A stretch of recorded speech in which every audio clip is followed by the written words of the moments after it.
जो नास्तिक हैं उन्हें धर्मराज भी भली भांति जानते हैं। उनको सब पता होता है ये नास्तिक है, इसने पाप किया है, लेकिन फिर भी कि तथापि चित्रगुप्ताय तेषां पापं सपृच्छते चित्रगुप्तोपि सर्वज्ञो श्रवणान् परिपृच्छते। फिर भी पापियों के विषय में धर्मराज जी महाराज चित्रगुप्त से पूछ रहे हैं, और चित्रगुप्त सब चीजों को जानने वाले होते हैं। हरि ओम महा। फिर भी वो अपने दूतों से, श्रवण नाम के जो दूत हैं उनसे पूछते हैं कि श्रवणम ब्रह्मणो पुत्र स्वंभो पातालचारिणम दूरश्रवणम विज्ञानम दूरा श्रवण चक्षुषो। ये श्रवण कौन है? ये ब्रह्मा जी के पुत्र हैं, और ये जो है स्वर्ग पृथ्वी पाताल तीनों लोकों में सर्वदा विचरते रहते हैं, भ्रमण करते रहते हैं। और इनमें ऐसी शक्ति होती है, हम यहाँ बात कर रहे हैं वो दूर से ही सुन लेते हैं वहाँ पे क्या हो रहा है। हरि ओम महा। इसलिए कहते हैं इनका नाम ब्रह्मा जी ने श्रवण रखा है। तीताम पतस्तथा भूताम श्रवणो पृथगायाम स्त्रीणाम विचेष्टितम सर्वतम विजानतिम तत्पदः। और उनकी जो स्त्रियां हैं वो भी बड़ी शक्तिशाली होती हैं। इनका नाम है श्रावणी, श्रवणी, श्रवण और श्रवणी। ये सब स्त्री हरि ओम महा सर्व प्रकार से चरित्र भली भांति जानते हैं कि कहाँ क्या हो रहा है, सब प्रकार इनको मालूम होता है। नरे प्रच्छन्न प्रजच्छत्रम प्रोक्तम च कृतम चेतः सर्वमादेव से चित्रम गुप्ताया जते चेता। प्रत्यक्ष अप्रत्यक्ष ऐसा नहीं कि हम किसी गलत काम को कर रहे हैं और सोचते हैं कि कोई नहीं देख रहा है, लेकिन ये श्रवण और श्रवणी जो चित्रगुप्त महाराज के दूत हैं, परोक्ष रूप से प्रत्यक्ष रूप से शुभ अशुभ जो भी कर्म मनुष्य करता है सब देखते रहते हैं, सारा ज्ञान उनको हो जाता है। जरास्ति धर्मराजस्य मनुष्याणाम शुभाशुभम मनोवाक्याच कर्माजम सर्वतम जानि तत्व। और ये जो श्रवण नाम की जो उनकी पत्नियां हैं श्रवणी, हरि ओम महा, धर्मराज के 4 जासूस भी हैं। और ये मनुष्यों के मन वाणी एवं शरीर के द्वारा जितने भी कर्म किए जाते हैं, शुभ कर्म हो चाहे अशुभ कर्म हो, सब कर्मों की जानकारी इनको होती है। एवं तेषां शक्तिरस्ति मर्तस्यार्थाधिकारिणः कथयन्ति नृणाः कर्मं श्रवणं सत्यवादिनः। कहते हैं मनुष्यों तथा देवताओं के द्वारा पूरा अधिकार रखने वाले ब्रह्मा जी के जो पुत्र हैं श्रवण, और उनकी जो स्त्रियां हैं हरि ओम श्रवणी, वो पूर्ण रूप से सामर्थ्य हैं, हमेशा सत्यवादी हैं। मनुष्यों के भले बुले कर्म जो भी हैं जा करके चित्रगुप्त महाराज को सुनाते हैं कि पापिनां पाप कर्माणि ज्ञात्वा चे सत्यवादिनः धर्मराजा पुरा प्रोक्तः जायते दुखदायिनः। कहते हैं क्योंकि यही तो सत्यवादी है, श्रवण पापियों के पाप कर्म जान करके सारे कर्मों को जा करके धर्मराज को बताते हैं, और फिर उनसे धर्मराज के द्वारा दंड दिलाते हैं। इसलिए भगवान कह रहे गरुड़ आदित्य चंद्र बलिनोनस्य दो भूमि पौरा हृदय मनस्य अहस्य रात्रि उभय संध्या धर्मस्य जानाति नरस्य वृत्तम्। ये गरुड़ सूर्य चंद्रमा वायु अग्नि आकाश पृथ्वी जल अंतरात्मा मन दिन रात्रि प्रातः संध्या और सायं की संध्या धर्म, ये 14 जो है 14 गुण सभी मनुष्यों के शुभ अशुभ सब कर्मों को जानते हैं। ये सारे साक्षी हैं। इतने देवता जो बताए 14 प्रकार के देवता सारे साक्षी हैं कि तुमने शुभ कर्म किए हैं या अशुभ कर्म किए हैं। और धर्मराज की सभा में ये सारे लोग सबके सामने आपका पर्चा खोल देते हैं। धर्मराज चित्रगुप्ता श्रवणं भास्करादयः कास्तं तत्र पश्यन्ति पाप पुण्यं च सर्वशः। धर्मराज जो है चित्रगुप्त श्रवण तथा सूर्य आदि यह सब मिल करके मनुष्यों के शरीर में है, जितने भी पुण्य हैं और पाप है दोनों को चारों ओर से देखते रहते हैं। एवं सुनिश्चिता च पापिनां पातके यमः आहुयं तानिजं रूपं दर्शतपि च भीषणम्। इस प्रकार भली भांति जांच करके यमराज पापियों को अपने सन्मुख बुलाते हैं। ये सारा सुनने के बाद उन पापियों को अपने सन्मुख बुलाते हैं, फिर अपना भयंकर रूप जो यमराज जी का है वो उनको दिखलाते हैं कि पापैष्टादि प्रभस्यन्ते यम रूपम च भयंकर दंडहस्तम महाकाया महिषो परिसस्थितः। कैसा है यमराज? पाप आत्माओं को, जो पापी लोग हैं उनके लिए वो यमराज भयानक रूप से दिखते हैं। यमराज जो है भैंसे पे सवार होकर के आते हैं, बड़े शरीर वाले वो हैं, विशाल हाथ में दंड लिए हुए हैं। प्रलयाम बुंद निघोषा कज्जलाम तुलसीनाभ्याम प्रद्युत प्रभाए भीमे वार्त संजय संयुता। कहते हैं जैसे प्रलय काल के मेघ गर्जना करते हैं, ऐसी गर्जना वो यमराज जी महाराज करते हैं। कज्जल गिरी के समान उनका जो है कांति है, 32 भुजाधारी हैं, हर हाथ में कहते हैं बिजली के समान चमकने वाली तलवारें हैं, ढालें हैं। समझ लो, मूर्ख, पंडित, निर्धन, धनी, बलवान तथा निर्बल कैसा भी हो, यमराज तो सबके लिए एक दृष्टि देखते हैं। वहां ये भेद नहीं है कि ये सेठ है, ये गरीब है, आज मेरी चल रही है, आज मेरे पास सेठ मुंह में सब कुछ मेरा है, इस गरीब को कुचल दो। यमराज के लिए तो गरीब भी ऐसा ही है, सेठ भी ऐसा ही है, धनवान भी ऐसा ही है, जो कुछ है सबके लिए वो बराबर है। चित्रगुप्त सेवाक्यम श्रुत्वा ते पापिनम तदा सोचतम स्वानि कर्माणि तूष्णीम तिष्ठन्ति निश्चला। चित्रगुप्त के इस प्रकार के वचन सुन करके पापी लोग तो जिसने जैसे कर्म करते हैं अपने कर्मों का विचार करने लगे। हरि ओम महा, और चुपचाप स्थिर हो जाते हैं और याद करते हैं कि हमने कौन से पाप कर्म किए होंगे। धर्मराजो पितांतिष्ठा चोरान मृचलान स्थितान आज्ञापायति पापानम चास्तचेयोथयाचिताम। धर्मराज भी सबको चारों चोरों की भांति चुपचाप खड़ा हुआ देख करके हरि ओम महा उनके पापों के अनुसार उनको दंड देने की आज्ञा दूतों को देते हैं। ततस्ते निर्दयो दूतास दंडिता वदन्ति च गच्छ पापिन महाघोरा नरका नति भीषणाम। तब कहते हैं वहां उपस्थित यम के जितने भी दूत हैं वो निर्भय होकर के उन पापियों को खूब पीटते रहते हैं और कहते हैं कि रे पापियों, अत्यंत घोर नरकों में तुम्हें चलना पड़ेगा। और यम के दूत खूब ताड़ना उनको दे रहे हैं। क्षमद्वम मोहव्रादम में कृत्वा जलपुटामिति विज्ञाम पैतन दूतान पापिष्ठात् निराशय। तब कहते हैं वो पापी, जब यम के दूत उनको जो है ताड़ना देते हैं, हाथ जोड़ रहे हैं, आज वो पापी रे यम दूतों से प्रार्थना करते हैं कि दूसरा कोई आश्रय तो दिखाई नहीं देता है, लेकिन बड़ी नम्रता से आज उनसे प्रार्थना कर रहे हैं, रे यमदूतो हमसे गलती हो गई है, हमारे अपराध को क्षमा कर दीजिए। पुनः पुनश्चे दूतम हन्यते लोहयष्टभिः बुधगारिस्तोमरे कुंते गदाभि मुसले वृषम। जो ही वो पापी जो है उनसे प्रार्थना करता है, यमदूतों से जितनी प्रार्थना करता है, यम के दूत उतनी बार उनको ताड़ना देते हैं। उनकी प्रार्थना नहीं सुनते हैं, उनको ताड़ना देते हैं लोह के दंड से, बुधगर से। जितने भी उनके पास जो है गदाएं हैं उनसे उनको पीटते रहते हैं। ताड़नाश्चा निश्चेष्टाम मूर्छितासी भवन्ति ते तथा निश्चेष्टां दृष्टं किंकारे च वदन्ति ते।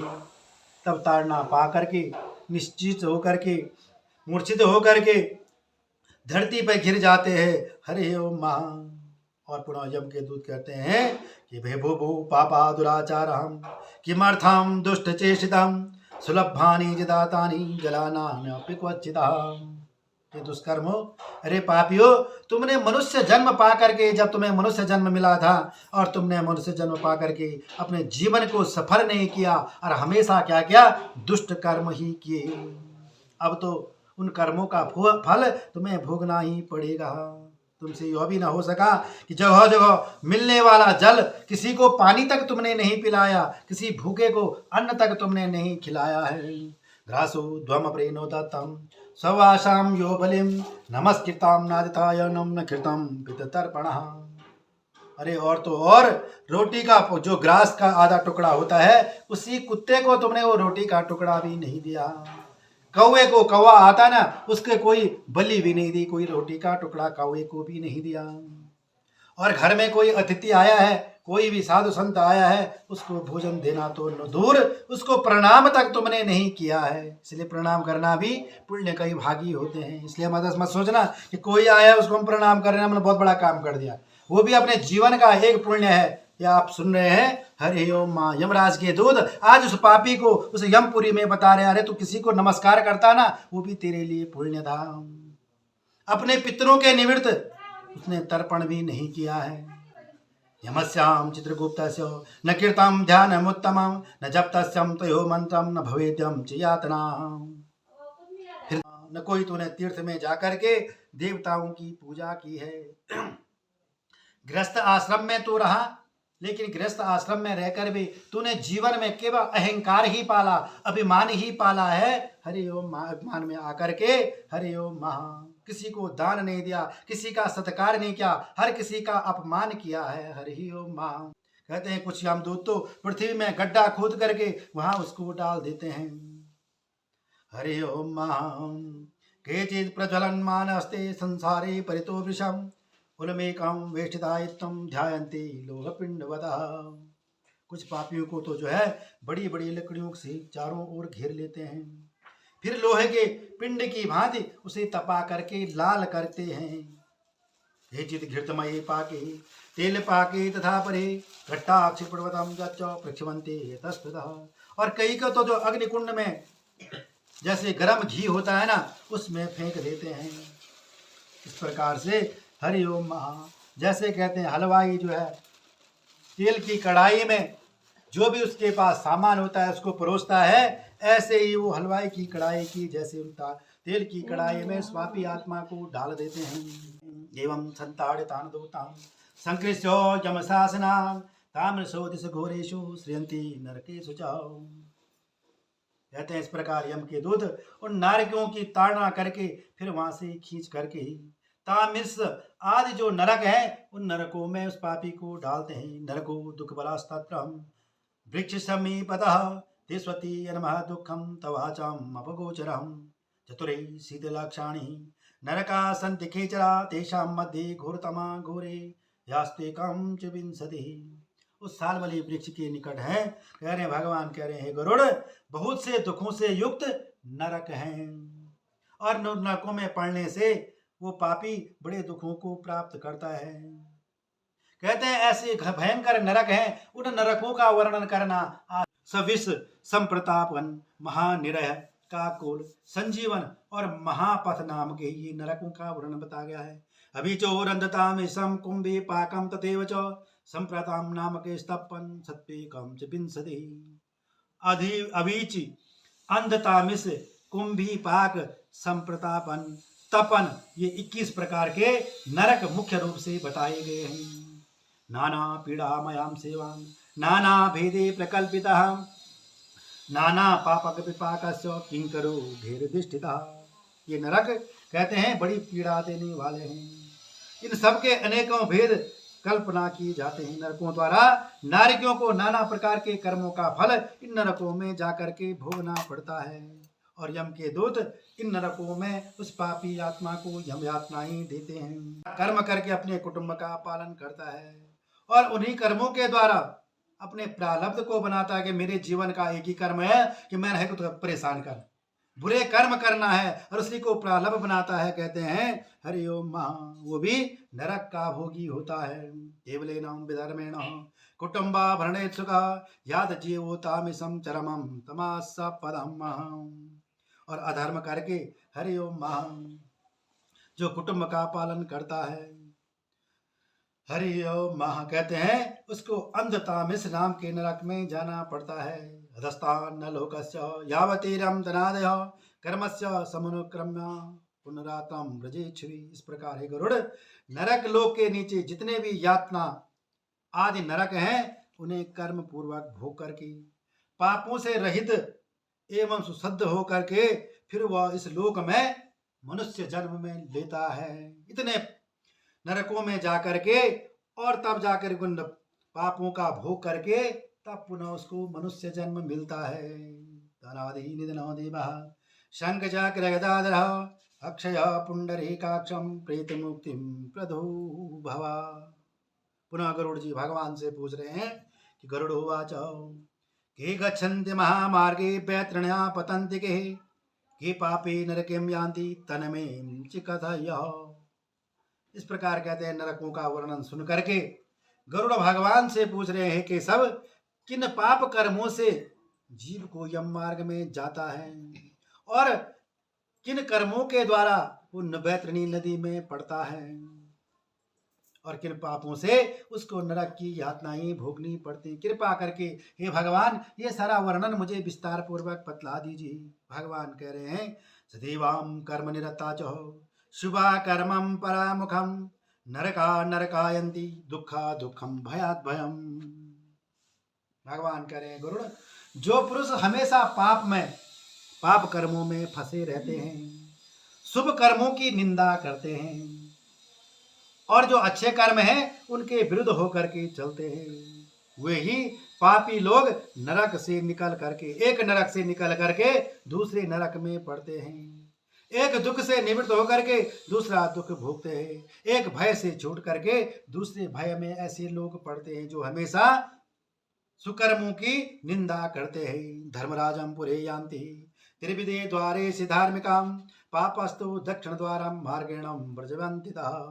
हे गरुड़, पहले हरि ओम महा धर्मराज के पुर में जाने को 4 दरवाजों का वर्णन बताया गया है। उन चारों में से पूरब कौन जाता है? जो धर्मात्मा पुरुष हैं, पुण्य आत्माएं हैं, उनका जो है उन यमपुरी में जाने के लिए पूर्व पश्चिम और उत्तर के दरवाजों से वो जाते हैं।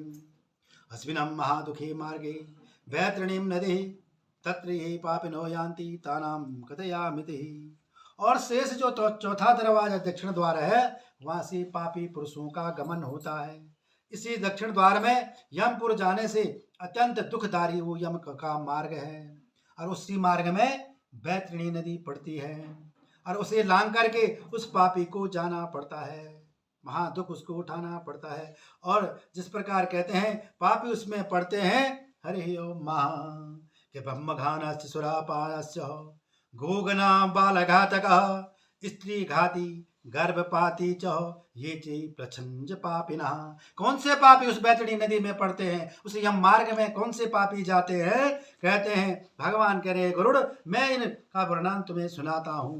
ब्राह्मण की हत्या करने वाला, शराब को पीने वाला, गौ की हत्या करने वाला, छोटे बच्चों की हत्या करने वाला, स्त्री को मारने वाला, स्त्री की हत्या करने वाला, चाहे वो स्त्री हो पुरुष की हत्या करता हो, पुरुष हो चाहे स्त्री की हत्या करता हो, हरि ओम मां छुप कर पाप करने वाला, किसी के साथ विश्वासघात करने वाला, हरि ओम मां। कहते हैं ऐसे जो पापी होते हैं दक्षिण द्वार से जाकर के वो जो वैतरणी नदी है, जिसका वर्णन कल भी आप लोगों ने सुना है, उस वैतरणी नदी में जाकर के घिरते हैं। ये हरन्ति गुरु द्रव्यम द्विजस्या च वह स्त्री द्रव्यम हरणो ये च बाल द्रव्यम हरास्ये। कहते हैं जो गुरु का धन खाने वाला, देवताओं का जो धन खाने वाला है, देवताओं के बहाने सारा धन खा जाता है, ब्राह्मणों का धन हरण कर लेता है, स्त्रियों से जो धन है उसको हरण कर लेता है, केवल अपने आप खाता है, और बच्चों के पास जो थोड़ा धन होता है बच्चों का धन हरण लेता है। ऐसे पुरुष कहते हैं ऐसे पापी उस वैतरणी नदी में जाते हैं, होने पर भी दंड देते हैं। ऐसे पुरुष भी नरक के गामी होते हैं। आशया सुमन प्राप्ता चो ब्राह्मणाम रथिनाम गृहे न भोजन्ति प्रकोपेते वे नरकगामिना। भोजन की आशा रख करके घर पे आए हुए, चाहे वो ब्राह्मण हो, संत हो, किसी धनाढ्य के होते हुए, किनके यहाँ सब कुछ मिल जाएगा, बड़ा जो है मकान है, ऐसा है वैसा है, उसके घर में जाकर के कहते हैं यदि उसको भोजन नहीं कराता है तो वो चाहे कितना बड़ा धनवान क्यों नहीं है, वो भी नरक का गामी होता है। सर्वभूतेषु विश्वास्तां तेषे विनर्दितां सर्वभूते जीवा ये देवी नरकगामिनां निमानस्य पादायि पश्चात् जितेन्द्रियां विगलापयन्ति तान् बोधस्ति देवी नरकगामिनां। और जो प्राणी मात्र में विश्वास नहीं करते हैं, निर्दय होकर के सारे प्राणियों में कपट से व्यवहार करते हैं, इसलिए किसी के प्रति छल कपट भी नहीं करना चाहिए। ऐसे मनुष्य भी नरक के गामी होते हैं। जो पुरुष कहते हैं व्रत तप आदि का नियम लेकर के अजितेंद्र होकर के फिर भी उन नियमों को तोड़ व्रत द्वारों पर नियम से ये नहीं। हरि ओम माँ कहते हैं ऐसे यदि कोई व्रत करता है वो भी नरक का गामी होता है। मानो वाचो ये पापी याद या योनि पापिनो नरकागता येन पापेन ये चिन्हम जायते मम तत्क्षणा। भगवान करें गुरु नरक से आए हुए जो नरकी पापी हैं, जिन पापों से जिस योनि में जाते हैं एवं जिस पाप से जो चिन्ह होता है वो मैं तुझे बताता हूँ। गुरुड़ ध्यान पूर्वक तुम इसके सुनो। ब्रह्मा क्षय रोगा स्यात् गोगनम स्यात् कुब्ज कौजड़ा कन्या घातो भवेत् कुस्ती त्रयश्च चांडाल योनिशा। यद्यपि कहते हैं नरक से आए हुए पापियों को चांडाल जाति में उत्पन्न होना पड़ता है, तो भी ब्रह्म हत्या करने वाला पापी क्षय रोगी होता है, गो हत्या करने वाला पापी कुबड़ा होता है, और कन्या को बेचने वाला कुष्ठ रोगी होता है। और ये चांडाल योनि को पाकर भी कहते हैं चांडाल योनि होती है उसमें भी इनको सुख नहीं मिलता है। हरि ओम महा। इन रोगों से ये मुक्त नहीं होते हैं। स्त्री घाती गर्भपाती चपो लिंदो रोगवान भवे अगम्या गमना पंडो दुष्ट चरमांगुल तप्यगा। स्त्री को मारने वाला, गर्भ को घिराने वाला, गर्भपात कराने वाला, दोनों कहते हैं भील जाति में उत्पन्न होते हैं और आयु पर्यंत जितनी आयु होती है हमेशा रोगी रहते हैं। कोटाक्षी भवेन मोकाम कर्ण सा पंक्ति भेदका अनुष्टि सा विगन्नतो जगमानाम पुस्तका हरे। झूठी गवाही देने वाला, मेरे सामने हुई झूठा कोई बोलता है हरि ओम महा।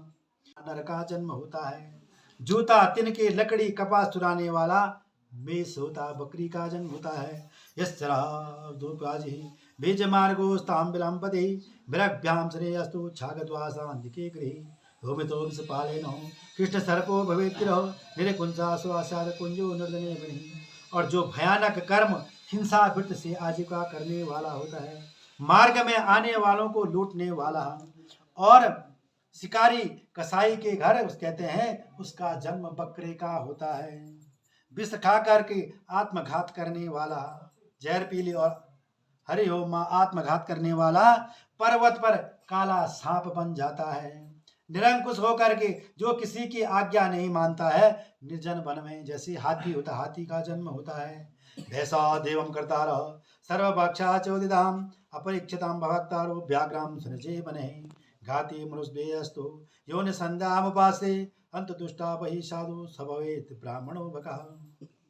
कहते हैं जो ब्राह्मण वैश्य देव बलि नहीं करते हैं, जाति कुजाति का विचार न करके भक्षा अभक्षा जो खाने योग्य है नहीं खाने उसको खाते हैं, कहते हैं वो निर्जन वन में व्याघ्र का जन्म उनका होता है। जो ब्राह्मण गायत्री संध्या नहीं करता है, मन में दुष्टता रख करके, केवल मन में तो दुष्टता भरी हुई है और बाहर केवल जो है चाटुकारिता करता है, हरि ओम महा साधुवाद दिखाता है, ऐसे जो है बगले का जन्म उसका होता है। स्वान और सियार योनि का जन्म पाते हैं। सोने को चुराने वाला कृमि कीड़ा कीट पतंग का जन्म आदि योनियों में पड़ता है। हरि ओम महा। इतनी योनियों में जन्म लेने के बाद जब मनुष्य जन्म उसको मिलता है तो हरि ओम महा प्रकृति और पुरुष के संयोग से ही, स्त्री और पुरुष के संयोग से ही वो जीव माँ के गर्भ में आता है। फिर गर्भ से मृत्यु पर्यंत माँ के गर्भ में वो कष्ट भोगता है, मरता रहता है, जन्म लेता है और मरता है। भगवान कह रहे हैं गरुड़ स्वेदज उद्भिज अंडज ऐसे ही जरायुज 4 प्रकार की योनियों वाले भूत प्राणियों की बार बार जन्म होते हैं और पुनः वो मृत्यु को प्राप्त करके इस संसार रूपी चक्र में चलने जाने आने के चक्र में पड़े रहते हैं। घटी यत्रम तथा मृत्यु भ्रमंती मम माया भूमो कदाचन नरकी कर्म पासाम चिमावृता। हे गरुड़ इसी प्रकार यो तरुणशील प्राणी मेरी माया से अपने कर्म पास में बंधे हुए इस संसार चक्र में आते और जाते रहते। दंती दानस्य भवे दरिद्रो दरिद्रा भवासम च करोति पापम पापा प्रभाव नरकें प्रयान्ते पुनर्दरिद्रम पुनरेपि पापी। पृथ्वी पर आकर के दान न करने वाला जन्म में दरिद्री होता है और फिर दरिद्रता के कारण क्या करेगा? पापी तो करेगा, फिर पाप में लगा रहता है और जिसके प्रभाव से पुनः उसको नरकों में जाना पड़ेगा। वस्यमेव भोक्तव्यम कृतम कर्म शुभाशुभम ना भोक्तम क्षीयते कर्मम कल्म कोटि शतेरपि। भगवान कह रहे इसलिए हे गरुड़, जिसने जैसे शुभ कर्म किए हों अशुभ कर्म किए हों उनका फल तो उसको अवश्य भोगना पड़ेगा। करोड़ों कल्पों के गुजरने पर भी फल भोगे बिना कर्मों का नाश नहीं होता है। जब तक उसने अपने कर्मों का भोग नहीं किया तब तक उसके कर्मों का नाश नहीं होता है। हरि ओम मा अनादि निधनो देव शंख चक्र गदाधर अक्षय पुंडरीकाक्षम प्रीति मुक्ति प्रदो भवा। हरि ओम मा। पुनः जो है भगवान ने बताया कि किस प्रकार से मनुष्य का जन्म लेता है और उसका जन्म कि गरुड़ो वाचा कि कथाम वदे मातु जटते नरकागतः गर्भादि दुख यद भुक्ति तरमे कथम केशवः। भगवान गरुड़ कह रहे हैं कि सब आपने कहा कि जीव ने इतने जन्म ले इतने योनियों में आया और पुनः मनुष्य जन्म मिलता है, तो जब वो नरक से आया हुआ जीव माता के गर्भ में किस प्रकार आता है और माँ के गर्भ में कैसे वो जन्म लेता है, ये गर्भ आदि का दुख कैसे वो भोगता है, कृपा करके हे प्रभु ये सारा वृत्तांत मुझे बता दीजिए। बिंदते कहते हैं सैकड़ों जन्मों के प्रभाव से कहीं जो है ईश्वर के नाम की स्मृति उस जीव के मन में उस गर्भ में उड़ती है, तब उसके कहीं पुण्यों का उदय होता है, तब वो गर्भ में भगवान का स्मरण करने लगता है। और दुख के मारे, क्योंकि माँ ने जो खाया वो सारा कष्ट उसको हो रहा है और दुख उसको होता है, लंबी लंबी सांसें वो जीव माँ के गर्भ में लेता है। नाथ मानम ऋषि बीते सप्त बेगरे कृतांजलि उस्त बीते विकल्या च योनो धरे अर्पिता। कहते हैं फिर जीव सप्त धातुओं से बंधा पशु की भांति बड़ा भयभीत होकर के हाथ जोड़ करके ऋषियों की भांति ईश्वर से उस गर्भ में धरण जब जन्म लेता है उस ईश्वर की प्रार्थना उस गर्भ में करता है। वाणी से तो कर नहीं सकता, वाणी से हे प्रभु मेरी रक्षा करना, ऐसी स्तुति वो जीव उस माँ के गर्भ में करता है। आरभ्याम सप्तमानासाम लब्ध वेदो पिबे पिताम निक्रास्ते श्रुति वाप्ते विष्टा भूर विशुधरा। सातवें महीना जब लगता है तो गर्भ जीव को, जो गर्भस्थ जीव है उसको जो है थोड़ा ज्ञान की प्राप्ति उस गर्भ में होती है और दुखों को देख करके कि बड़ा कष्ट मुझे हो रहा है इस गर्भ में, नरक है सज्जनों भी, वहां जो है उस नरक को देख करके कांप उड़ता है और गर्भ में एक जगह कहीं नहीं ठहर पाता है। इसलिए तो 7वें महीने में कहते हैं ना माँ को कष्ट होता है, कभी यहाँ दर्द होता है कभी वहां दर्द होता है, तो विष्ठा में उत्पन्न जो कीट इदारे उसको काटते रहते हैं, वो उनकी डर से इधर उधर गर्भ में घूमता फिरता रहता है। तब कहते हैं जीवो वाचा, वो जीव गर्भ में क्या कह रहा है, श्रीपतिम जगदाधारम सुभाच्छायम चिकारकम ब्रजामि शरणम विष्णु शरणागतम च वत्सलम। वो जीव जब उसको थोड़ा ज्ञान हो जाता है भगवान की प्रार्थना कर रहा है, वैराग्य युक्त होकर के सांसारिक दुखों को देख करके मन में वैराग्य होता है और ईश्वर की उत्पत्ति स्तुति वो करने लगता है। कहता है प्रभु आप तो लक्ष्मी नाथ हैं, जगत की आधार हैं, सब पापों का नाश करने वाले हैं प्रभु, अपने शरणागतों की रक्षा करने वाले भगवान। हे विष्णु मैं आपकी शरण में आया हूँ, तन्माया मोहिता देहि तथा पुत्रम कलत्रके हम भमाभि मानिनो गतो हम नाथ संविधि। हे भगवान यह माया जिससे मोहित होकर के मैं अपने शरीर पुत्र कलत्र आदि में ममता करके अभिमान करता रहा कि मेरा पुत्र है, ये मेरी स्त्री है, इसी में मैं अभिमान मुझे रहा अपने शरीर का, इसी को मैं करता रहा और इस जन्म मरण का जो चक्र है इसके बंधन में मैं पड़ा हूँ। कृतम परिजनम स्वार्थ मया कर्मम शुभाशुभम एकाकी तेन दग्धोहम गतस्ते फल भोगिना। वैसे मैंने अभिमान वश केवल अपने कुटुंब के पालन में ही, जब मेरा जन्म हुआ था केवल अपने कुटुंब के पालन में ही लगा रहा, शुभ अशुभ कर्म न जाने कितने मैंने कर दिए। हरि ओम महा। और ऐसे करते खा पी करके अब मैं अकेला उनका फल हरि ओम पाता हुआ हूँ, पा रहा हूँ, अकेला ही मैं उसका फल पा रहा हूँ।